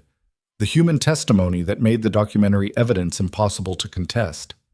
Yes. Without him, Voris's defense will attack the chain of custody on every file. They'll argue the archive was fabricated. They'll spend years in procedural challenges. Yes, Drukov said again. But the protocol is initiated. The documentation is in. It cannot be uninitiated. He looked at her steadily. It's not the clean case our fathers were building, but it's enough to begin. Ronan turned from the window and looked at him directly. Malcolm is going to run, she said. He's already running. Then we have to move faster than he does. She picked up the drive. The original, the copy already transmitted and safe, and held it. He killed Vass to eliminate testimony, which means he knows the documents alone are survivable for him if he moves his assets fast enough. Her voice had gone flat in a way she barely recognized as her own. We are not letting him walk away from this. Drukov looked at her for a long moment. Something in his face had changed since the call. Not hardened, exactly, but resolved, the way a man looks when he has finally stopped weighing the cost of a decision he already made. No, he said quietly. We are not. Outside, Chicago came up gray and hard in the early light, and somewhere in it Malcolm Voss was moving, and the thing that had been set in motion 22 years ago with her father's death was finally, irreversibly, coming to its end. They found Malcolm's trail inside 40 minutes. Drukov had people. The kind of people who existed in the spaces between legitimate infrastructure and the networks that ran beneath it. People who knew which cameras worked and which didn't, who could pull financial transaction data from private banking systems in the time it took most people to make coffee. By 6:15 in the morning, they had Malcolm's last known vehicle position. A black town car registered to one of his holding companies, picked up on a traffic camera near the Kennedy Expressway on-ramp at 5:47, and a credit transaction from 40 minutes earlier at a private aviation terminal on the northwest edge of the city. He's going to the airfield, Drukov said. Which one? Harrington Executive. It's a private facility, minimal staffing at this hour. He has a standing arrangement there. Drukov was already moving to the vehicle. He has a plane. A Cessna Citation registered to a shell company. If he gets airborne before we reach him, he won't, Ronan said. She said it with a certainty she didn't entirely feel and felt anyway, the way you feel the load-bearing truth of a structure before you finish the calculation. They drove northwest with Carver pushing the vehicle at a speed that made the pre-dawn city blur at the edges. Drukov was on the phone, low and fast, coordinating with the two other cars running parallel routes. Ronan sat in the back with the drive in her jacket and her father's folded note in her pocket, and her hands pressed flat on her thighs to keep them still. She thought about what she was doing. She was riding toward a confrontation with a man who had organized her father's murder, who had just killed a witness in cold blood, who had spent 20 years building a financial and criminal infrastructure that insulated him from consequence. She was doing it with a former organized crime figure she had known for less than 24 hours, in a vehicle she hadn't chosen, toward an outcome she could not fully predict. She thought about the alternative, which was watching Malcolm Voss get on a plane and disappear into the network of jurisdictions and shell companies and bought officials that he had spent 20 years constructing specifically for moments like this one. There was no alternative. The airfield appeared out of the flat pre-dawn dark. A low fence line, a single lit control structure, the dark shapes of hangars beyond. Carver killed the headlights 200 yards out and rolled the last stretch on momentum and momentum alone, stopping at the fence line with the engine barely ticking. Drukov was out before the vehicle fully stopped. Ronan was 2 steps behind him. "Southeast hangar," said the voice in Drukov's earpiece, relayed to her through a second piece Carver had handed her in the car. The town car is parked outside. Thermal shows 4 people inside the hangar structure. 1 near the aircraft, 2 near the east wall, 1 stationary at the hangar door. 4 people. Malcolm and 3. Drakov looked at her. Stay behind Carver. No. Ronan, he needs to see me, she said. You know that. If this ends without him seeing me, it doesn't end the right way. He held her eyes for 2 seconds. Then he moved. They went over the fence at a low point, single file, Carver first, then Ronan, then Drakov, then the 2 others from the second vehicle who had come in from the east. The ground between the fence and the hangar was open tarmac, exposure at every step, the kind of approach that worked only if the people inside weren't watching the perimeter. And they weren't, or not carefully enough, because they got within 60 feet of the hangar door before the man stationed there turned and saw them. He had time to open his mouth. Carver covered the 60 feet in the time it took to exhale. What happened next was brief and brutal and quiet, and the man at the hangar door was on the ground and Carver was stepping over him before Ronan had fully processed the sequence, and then they were inside. The hangar smelled of aviation fuel and cold metal and the specific enclosed smell of a large space that has been sealed against outside air. The Citation sat in the center of the space, white and clean under the hangar lights, fueled and ready. Malcolm's town car was parked to the left of the aircraft with 1 door still open. Malcolm Voss stood near the tail of the plane.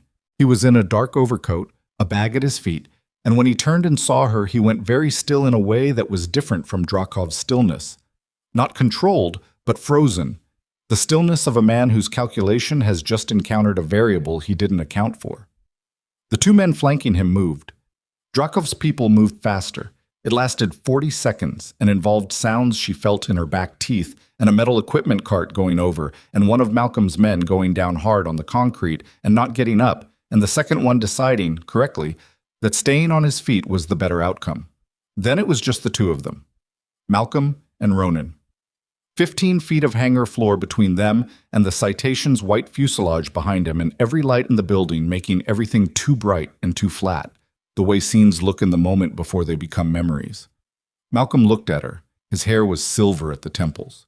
He was 61 years old, and he looked it, in this light, in this moment, not diminished, not broken, but carrying the weight of what he was in a way that the warmth in his voice had always obscured.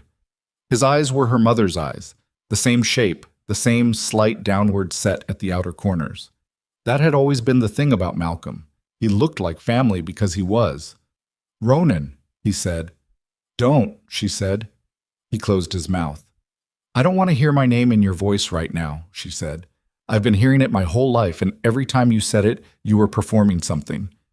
She was aware of her own breathing, steady, which surprised her. I want to know one thing. He waited. The night of my father's accident, she said. Did you know it was happening while it was happening? Were you somewhere that night, knowing? Something moved across his face. For a moment she thought he was going to refuse to answer. I was at a dinner, he said. North Side, a client dinner. I had my phone on the table and it buzzed at 10:43 with a single word. His jaw moved. Done. The hangar air sat between them. You had dinner, she said. Yes. While someone ran my father off the Eisenhower. Yes. She had thought this moment, if it ever came, would feel like the edge of something, a precipice. Instead, it felt like the bottom. Not falling, but arrived, the ground under her feet finally solid after years of not quite knowing where she was standing. The archive is transmitted, she said. The documentation consortium has everything. The protocol is running on 6 independent servers, and there are now 7 international agencies with intake notifications. She watched his face. You can't stop it. I know, he said. And the way he said it, quietly, without the performance of calm she'd heard on the phone, just the flat acknowledgement of a man looking at a closed door, told her that he had already understood this for the last hour and had been moving anyway, not because he believed he could outrun it, but because stopping was not a thing Malcolm Voss knew how to do. Then what were you doing, she said. Just now, getting on that plane. Where were you going? Away, he said simply. Away doesn't exist for you anymore. No. He looked at her with those eyes that were the wrong shape and the wrong face and said, But I wasn't going to stand still and let Lucian Drakov bring me in. You understand that. I understand a lot of things about you now that I wish I didn't, she said. He looked past her briefly, at Drakov standing 10 feet back, and something passed between them that had nothing to do with her. Two men at the end of something that had started before either of them had chosen it, looking at each other across 20 years of mutual damage. Your father would have let me walk, Malcolm said to Drakov. Not a taunt, a statement. My father is dead, Drakov said. Because of you. Your father is dead because he made choices, Malcolm said. The same way Elliot made choices. The same way everyone in that operation made choices. His voice was still level. I made mine. I have never pretended otherwise to myself. You pretended otherwise to everyone else, Ronan said. He looked back at her. That's how it works, he said. You know that now. That's how everything works, Ronan. The buildings you design, they have a visible structure and a hidden one. The hidden one is the one that actually holds the weight. Don't, she said. I'm not asking for understanding. Good, because you're not getting it. Her voice came out sharp enough that it cut the sentence off at the root. You're getting consequences, which is what my father was trying to give you when you had him killed. The word killed landed in the hangar and sat there. Malcolm looked at it, or looked at something that was in the same place as the word. His face did something she couldn't categorize, not remorse, not exactly, but something adjacent to it, something that lived in the same county as grief without quite being grief. You're going to be famous, he said. After this, you know that. The daughter who finished what her father started, they'll put you in articles. They'll want the story. I don't care about the story. No. He almost smiled. Not the warm performance smile she'd grown up seeing at family tables. Something smaller. That's why you'll be good at it. Then his right hand moved, not toward her, toward the aircraft. There was a panel on the Citation's fuselage, the external access panel for the avionics bay, and he hit it with the flat of his hand in a sequence, 3 short, 1 long, that popped it open, and from inside he pulled something that was not avionics equipment, and Carver was already moving, but the hangar was 60 feet wide, and Malcolm had the device in his hand before anyone closed the distance. It was small, a remote initiator, the kind used in controlled demolition. She recognized it because she'd worked with structural demolition teams on building projects, and the device in Malcolm's hand was a civilian-grade version of equipment she'd seen professionals carry. The plane is rigged, Drakov said. His voice had gone to something stripped and flat. Malcolm, don't. The archive is transmitted, Malcolm said. He was looking at Ronan. Only at Ronan. The network will fall, I accept that. But I'm not going to stand in a courtroom and answer questions from people who couldn't find their way through 1 year of what I've managed for 20. His thumb rested on the initiator. The evidence survives either way. You've made sure of that. The hangar is attached to a fuel depot, Carver said tightly from somewhere to her left. If that plane goes... I know what happens, Malcolm said. Ronan took a step forward. Drakov's hand closed on her arm. Don't. She pulled free, took another step. Malcolm watched her come closer with the expression of a man who was past the point of the expected responses. You're not going to do it, she said. You don't know that. You could have done it before we got here, she said. You've had that initiator for the last 10 minutes while you were standing next to the plane. You didn't. She kept walking toward him, steady, 1 step at a time on the cold concrete. You waited for me. Something in his face broke open. Not the warmth, not the performance, the actual underneath of it, old and tired and genuinely sad in a way that changed nothing and mattered anyway. I wanted you to understand, he said. His voice had dropped. That's all. I just needed one person who knew him the way I did to understand why. I understand why, Ronan said. She was 6 feet from him now. You were afraid. You'd built something and you were afraid of losing it, and so you chose it over him, over everything. She held his eyes. I understand, and it doesn't matter. His hand was shaking. She reached out and put her hand over his, over the hand holding the initiator, and pressed down. Not a struggle, not force, just the weight of her hand on his. He wouldn't want this, she said, and she meant her father, and Malcolm knew she meant her father, and the knowing of it moved across his face like weather.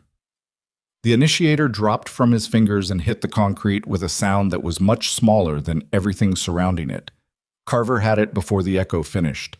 Malcolm Voss stood in the hard light of the hangar with his hands at his sides, and his face finally, completely still. Not the managed stillness of 20 years of performance, but the actual stillness of a man who has nothing left to manage.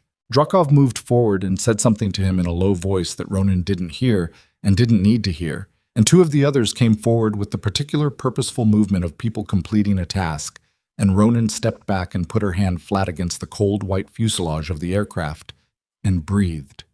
In, out. The hangar lights buzzed above her. The fuel smell was thick and cold. Somewhere outside, the city was coming fully awake, rush hour beginning to assemble itself on the expressways, people moving to work and school, and the ordinary transactions of living, none of them knowing that in a private hangar at the edge of the city, a 22-year-old mechanism had finally come to the end of its motion. Ronan stood against the aircraft for a long time. Long enough that Carver glanced at her twice to check if she was functional. She was functional. She was just standing in the specific stillness of someone who has been moving at maximum velocity and has suddenly stopped, and her body needed a moment to understand that stopping was permitted. Drukov came back to her when Malcolm had been secured and the two remaining men dealt with, and he stood beside her without touching her and without speaking, which was the right thing to do, and she noticed that he knew it. The agencies, she said finally. The ones with intake notifications. When do they move?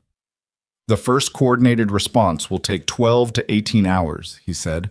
The consortium triggers a mandatory reporting sequence once the intake reference is verified. After that, it's procedural. It moves without us. Malcolm's assets. Freezing orders go out with the first response wave. He has structures in 6 countries, but the documentation in the archive identifies the nominee holders on every account. There's nowhere for the money to go that the paper doesn't follow.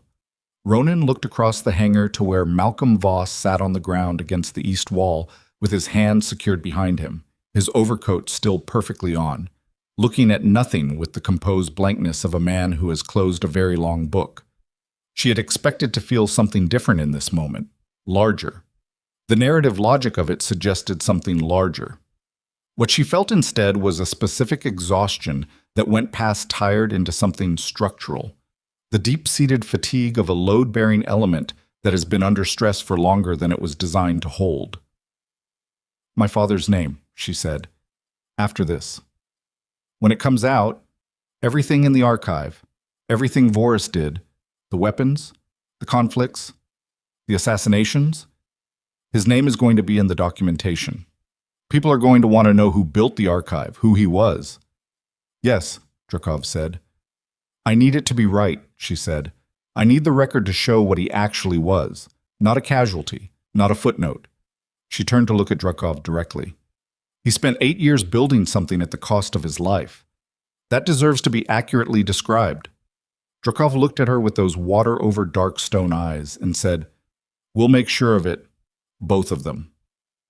Outside the hangar, the sky had come up fully now, gray and cold and entirely real, the flat Midwestern morning asserting itself over everything that had happened in the dark.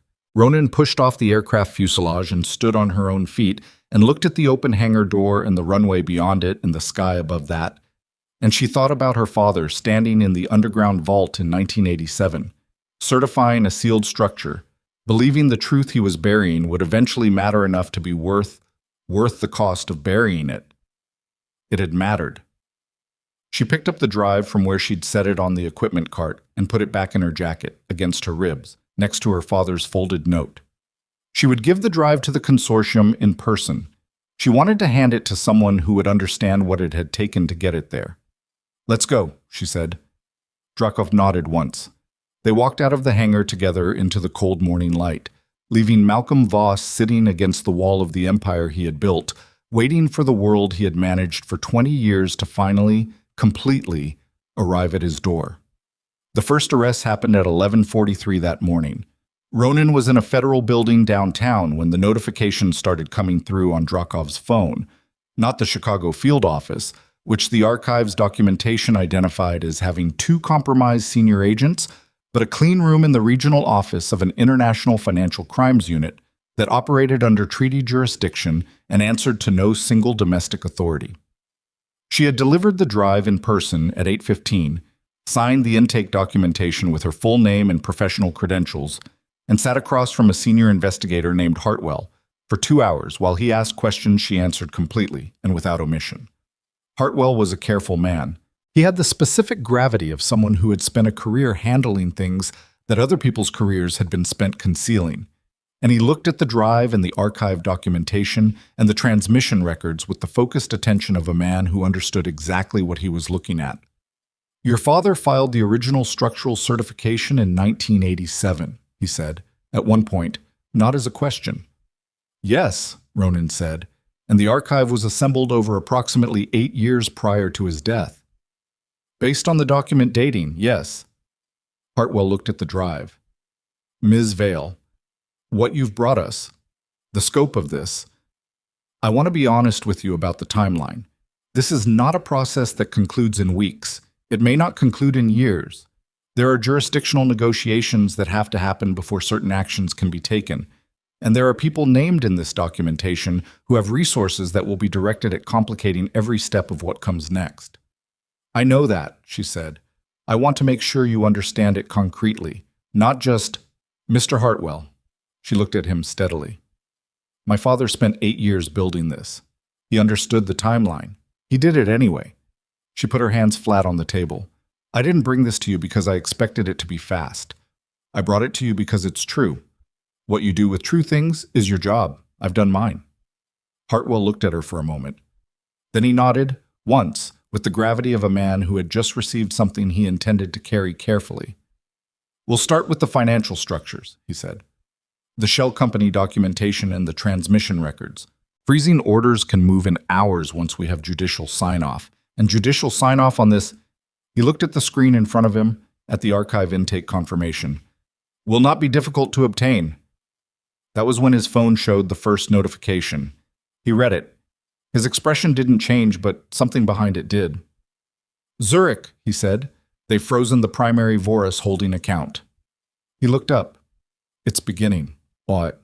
She found Drakov outside the building on the plaza, standing in the November cold with his hands in his pockets, and his face turned up slightly toward the sky, the way people do when they need air that isn't recirculated. She stood beside him, and they watched the city for a while without talking. "Hartwell," she said. "He's solid." "I've worked adjacent to him twice," Drakov said. "He's the right person." He said, "Years." "Yes." "The network doesn't fall in a day." "No." He looked at her sideways. "But the load-bearing structures come down first. Once those go, the rest follows on its own weight." She almost smiled at the architectural framing. Almost. "Malcolm's going to cooperate," she said. It wasn't a question. She had watched him in that hangar, had seen the particular quality of his surrender. Not broken, but finished. The way a man looks when he has decided that the performance is over and what remains is whatever he actually is underneath it. He'll cooperate because the alternative is dying in a federal facility for crimes that are already documented without his testimony. He'll want the narrative. "He'll want some version of his own story told," Drakov said. "Yes, which may be useful. Or it may be 20 years of legal maneuvering. Also possible." He paused. "He'll identify people in the network that the archive only partially documents, people who operated above the paper trail. His testimony could accelerate things significantly." He looked at his phone as another notification came through. "Amsterdam. Asset freeze on the Vorus European Financial Hub." He looked up. 8 hours ago, that account had $430 million in it. Ronan thought about $430 million assembled over decades through weapons sales and manufactured conflicts and political corruptions and the specific human cost of each transaction. The people in the regional wars the archive documented, the assassination targets, the elections redirected, the ordinary machinery of harm that operated so far above the visible level that most people never understood it was running. She thought about her father understanding it, spending 8 years documenting it, dying for it. "I need to see Kieran," she said. But he was still at the hotel on Michigan. She'd texted him twice during the morning with updates stripped to their essentials. Malcolm is in custody, archive is with the right people, you're safe. And he'd responded to each one with a single word that told her he was processing and not yet ready to process out loud. She knocked on the hotel room door at 1 in the afternoon. He opened it immediately, which meant he'd been close to the door, which meant he hadn't slept. He looked at her the way younger siblings look at older ones after something terrible has been survived, checking, cataloging, verifying that the person in front of them is intact. She did the same to him. He was thinner than she remembered from 6 weeks ago, which was the last time she'd seen him in person.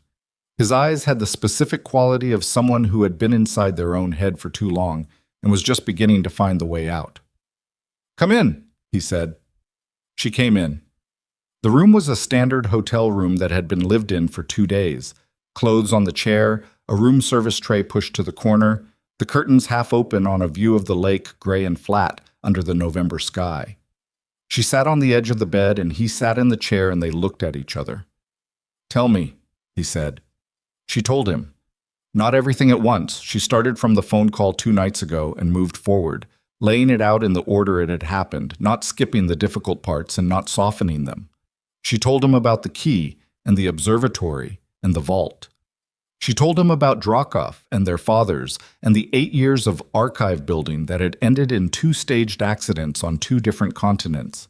She told him about the secondary compartment and the drive and the transmission to the consortium. She told him about Malcolm. That part she did carefully. She watched his face as she said it and watched him absorb it the way you absorb a physical impact, the initial registering of it, the working of the jaw, the eyes going somewhere interior, and then coming back. He didn't interrupt. He waited until she was finished. "He introduced me to the man at the club," Kieran said. His voice was very quiet. "I know.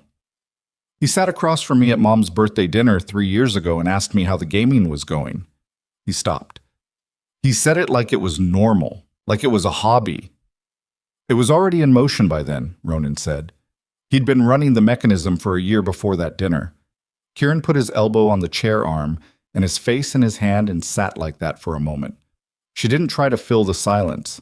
She let it be what it was. "Dad knew," Kieran said, muffled slightly. He suspected. He had the initials in his notes, but not certainty. He may have been trying to find confirmation when she stopped. Kieran lifted his face. His eyes were dry, which surprised her, and then didn't. He'd been processing for 2 days in this room, had probably already arrived at most of the grief's first geography. "The gambling," he said. "I need you to understand that it wasn't only the manipulation. The addiction was real. Malcolm steered me, but He looked at his hands. I walked toward it. I want you to know that I know that." "I know," she said. "I'm going to get help, actual help. Not the kind where you white-knuckle it and pretend. Okay? I mean it, Ronan. I know you mean it," she said. "I believe you." She leaned forward slightly. "And when you're ready, when you've gotten some distance from this, I'm going to need help with something." He looked at her. "The observatory," she said. "I'm going to restore it. I want it to be something, not erased, not left as a burned-out structure in a field, something that means what it should mean." She looked at the lake through the half-open curtain. "I want to build a documentation center there, international, dedicated to historical truth recovery, the kind of work that our father was doing, done by people with resources and protection." She paused. "I'm going to need someone to help manage the operational side. Someone who understands how systems work and how they fail." Kieran was quiet for a moment. "I'm a gambling addict who just got out of a kidnapping," he said. "You're also the only person I trust completely," she said. "And you have time to get yourself straight first. I'm not building this in a week." Something shifted in his face. It was small, and it mattered. "Okay," he said quietly. "Yeah, okay." She put her hand over his briefly and then stood up from the bed. "Eat something," she said. "Real food. I'll call you tonight." Bimmed. The weeks that followed were not clean. Nothing about the actual mechanics of dismantling a 20-year criminal infrastructure was clean or swift or narratively satisfying in the way that the preceding 48 hours had been. There were depositions and documentation reviews, and 3 separate occasions when Ronan sat in rooms with lawyers from 3 different countries and went through the archive piece by piece, explaining provenance and chain of custody and the specific methodology her father had used in building the documentation system. Malcolm Voss cooperated. He did it the way she had predicted, with the controlled, careful testimony of a man managing his own narrative, identifying operational details and personnel that the archive only partially captured, doing the calculus of cooperation against consequence with the same precision he had applied to everything else in his life. His testimony implicated 6 additional senior figures in the Voris network who had operated above the paper trail. It also, she noted in the transcripts, never once expressed remorse in terms that weren't fundamentally about his own position. She read the transcripts twice and then put them away and did not read them again. The Voris network's North American operations collapsed within 60 days of the first asset freezes. The European structure took longer, 4 months of coordinated action across 7 jurisdictions, complicated by 2 of those jurisdictions having compromised officials who needed to be managed before the primary actions could proceed. The East Asian financial channels, which the archive had documented only partially, took 11 months and required a supplementary investigation that built on the archive as a foundation. In the end, 43 individuals were indicted across 9 countries. 19 of them were convicted in proceedings that concluded within 3 years. The remainder were in various stages of legal process that Hartwell had warned her might run for decades. The trafficking victims the network had used as leverage in several of its operations, a dimension of the archive she had found in the secondary compartment's files and had understood with a particular cold fury, numbered 214. They were identified and provided with resettlement assistance through a fund established from the frozen Voris assets, under a treaty provision that Hartwell's office had specifically constructed for the purpose. She didn't find out about the 214 until 3 months after the initial arrests, when Hartwell called her with an update. She sat at her drafting table, the same one, the blueprints for the Halcourt Tower long since resolved, a different project open in front of her, and listened to the number and then sat very still for a long time after the call ended. Her father had known. The files in the secondary compartment included early documentation of the trafficking operations, assembled in the archive's later years when the scope of what Voris was had become fully visible to him. He had known and had kept building the case anyway, methodically, adding each piece to the structure, the way a good architect adds to a foundation, not rushing, not improvising, trusting the cumulative weight of true things to eventually hold. She picked up her pencil and went back to the blueprints. Drakov came to her office 4 months after the hangar. Not unexpectedly, they had been in contact throughout the intervening months. The practical contact of 2 people navigating the procedural aftermath of something large, coordinating on testimony and documentation, and the specific complex question of Drakov's own legal position, which required a negotiated arrangement with the International Financial Crimes Unit that took 6 weeks to structure and left him with an immunity agreement in exchange for full cooperation and the dismantling of what remained of his network's legitimate infrastructure. He had done it without visible resistance. She had watched him do it in depositions and coordination meetings, and had noted the quality of his compliance, not grudging, not strategic in the way Malcolm's had been, but something more like relief. Like a man setting down something he had been carrying for so long that the muscles had formed around the weight, and the putting down was its own kind of physical adjustment. He came to her office on a Thursday afternoon. She was alone. He knocked on the open door and she looked up and said, "Come in." He sat in the chair across from her desk, the same posture as always. No performance, no managed ease, just the actual configuration of a man in a chair. "The consortium formalized the archive accession yesterday," he said. "It's officially designated as protected historical documentation. Your father and my father are listed as the primary investigators." He paused. "By name, in the permanent record." Ronan set her pencil down. "By name," she said. "Elliot Vale and Dmitry Drakov. Co-investigators, Special Documentation Project, 1989 to 2001. He looked at her. It took some work to get the exact framing right. Hartwell helped.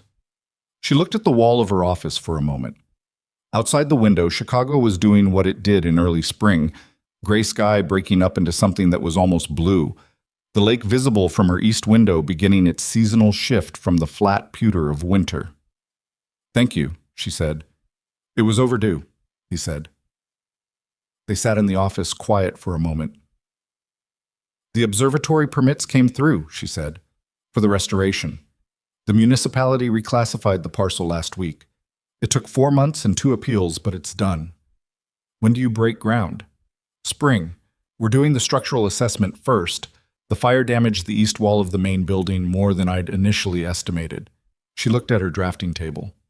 "I'm doing the architectural plans myself." "Of course you are." Something in the way he said it, not teasing, but familiar, the tone of someone who knows enough about a person to make an accurate observation without needing to explain it, landed differently than she expected. She looked at him. He was already looking at her. "What happens to you now?" she said. "After the immunity arrangement is finalized, after all the depositions are done." He considered the question in that way he had, not performing consideration but actually doing it, taking the actual time the question required. "I have some legitimate holdings left," he said. "Property, some financial structures that aren't tainted. I've been thinking about what to build with them." A pause. "Something that doesn't require me to be the kind of man I've been for 15 years. "What kind of man is that?" "A custodian," he said. The word she had used months ago in the car with Delaney on the phone. He had not forgotten it. Someone who keeps things intact but doesn't build anything new. She looked at him for a moment. "The documentation center is going to need operational funding," she said, "beyond what the seized assets can provide. It's going to need a financial structure that's clean and sustainable and run by someone who understands how the instruments work." He said nothing. "I'm not asking you right now," she said. "I'm pointing at a direction." "I know," he said. "I'm looking at it." They sat in the office with the spring light coming through the east window, 2 people at the beginning of something that didn't have a name yet and didn't need one, and Ronan thought about her father in the photograph. Lighter, alert, standing beside a man he trusted, believing that what he was building would matter. She reached into her desk drawer and took out the photograph, set it on the desk between them. Drakov looked at it. His father and her father, 35 years ago, both looking at the camera with that careful half-smile of men who understood what they were standing next to and had decided to stand there anyway. "My father used to say that the only architecture that matters is the kind built for people who come after you," Ronan said. "He said you should design for strangers, for people you'll never meet, who'll use what you built without knowing your name." Drakov looked at the photograph for a long moment, his father's face, his father's eyes in his own face. "He was right," Drakov said quietly. "He usually was." She picked up the photograph and looked at it one more time, really looked at it, the way she hadn't permitted herself to fully do in all the months since the vault, because full looking had required a stillness she hadn't had until now.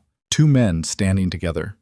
Before the betrayal, before the years of careful assembly, before the black ice on the Eisenhower and the heart attack in Prague and the 22 years of a key in a box waiting for the right hands. Before all of it. Just 2 men who believed what they were doing mattered, standing in whatever light was available, looking at whatever future they could see from where they stood. She put the photograph back in the drawer, not to hide it, not to bury it, but because it belonged to her now, privately, in the place where private things were kept and occasionally taken out and looked at and put back, and that was enough. She picked up her pencil. "Same time Thursday?" Drakov said. She looked up. Something in his face was lighter than it had been in the hangar, lighter than the restaurant, lighter than every version of him she'd encountered across the 48 hours that had changed everything. It was a small lightness, the kind that comes not from the absence of weight, but from the weight finally being distributed correctly across a structure that was built to carry it. "Same time Thursday," she said. He stood and put on his jacket and moved toward the door, and she watched him go and thought about foundations, about the invisible architecture beneath everything visible, the load-bearing truth of things, the structures her father had understood that the buildings people saw were never the whole story, that the whole story was always underground, always in the materials, always in what held the weight when everything above it was under pressure. She thought about the key, which was in her desk drawer now beside the photograph. the brass worn warm at the teeth from years of hands. She thought about what it had opened and what that opening had cost, and what it had returned to the world. Then she turned back to the blueprints and began to draw. Outside, the spring sky finished its breaking up and settled into blue, actual blue, the kind the city got on its best days when the wind came off the lake clean and the light went long across the water and the buildings stood in it the way buildings stood, holding their ground, carrying their weight, sheltering the people inside them from what moved through the world outside. The observatory would take 2 years to restore properly. She had already planned the foundation reinforcement and the structural reassessment and the sequence of work that would bring the east wall back from fire damage and make the dome usable again. Not for a telescope, but for what it was going to be. An archive, a research center, a place where people who did the kind of work her father had done could do it with protection and resources and the institutional weight that made it survivable. She would build it to last. She would build it for strangers. She would build it the way her father had taught her. Not for the people who would know her name, but for the ones who would come through the door in 20 years and find what she left behind and use it without knowing what it cost, which was exactly as it should be, which was the whole point, which was what her father had understood standing in the underground vault in 1987, sealing the truth inside a structure built to outlast the people who built it. That was the thing about foundations. They didn't need you to remember them. They just needed to hold. Kieran called her that evening at 7, which had become something of a pattern over the past 4 months. Not every evening, but enough evenings that the pattern was real. The way patterns become real when two people decide without discussing it that they are going to keep showing up for each other. "How's the foundation assessment?" he said. "Solid on the west side. The east wall is going to need full reconstruction from the second course up." She was at her kitchen table with the preliminary drawings spread in front of her. "It's more work than I estimated. Is that a problem?" "No," she said. "It just means it's honest work." He was quiet for a moment, the good kind of quiet, the kind that came from someone who was getting better at sitting inside silence without needing to fill it immediately. 4 months into a residential program that he'd chosen himself, with a counselor he'd found himself, on a timeline that belonged entirely to him. She had learned in those 4 months to match his pace instead of setting her own, which was something she had needed to learn and had not known she needed to learn until she learned it. "I've been thinking about what you said," he told her, "about the operational side of the center, managing the intake systems, the researcher coordination." A pause. "I think I want to do it. When I'm ready, I think I actually want to do that." "You'll be good at it," she said. "You don't know that." "You understand how systems break," she said. "That's more useful than understanding how they're supposed to work." He was quiet again, and she could hear in the quality of it that the words had landed somewhere they needed to land. "Dad would have liked it," he said finally. "The center, the whole thing." Ronan looked at the drawings in front of her, the restored dome, the archive wing she was designing to extend underground from the original vault space, the reading rooms with north-facing light, the structural bones of a building that would hold its ground for 100 years if she built it right. "Yeah," she said. "He would have." After she hung up, she sat alone in the kitchen for a while in the way she had relearned to sit alone, not with the restless anticipatory tension of someone waiting for the next thing to demand her attention, but with the actual present weight of the room, the coffee going cold in the cup, the drawings under her hands, the city outside her window doing its continuous, indifferent living. The key was in the desk drawer in her office. The photograph was with it.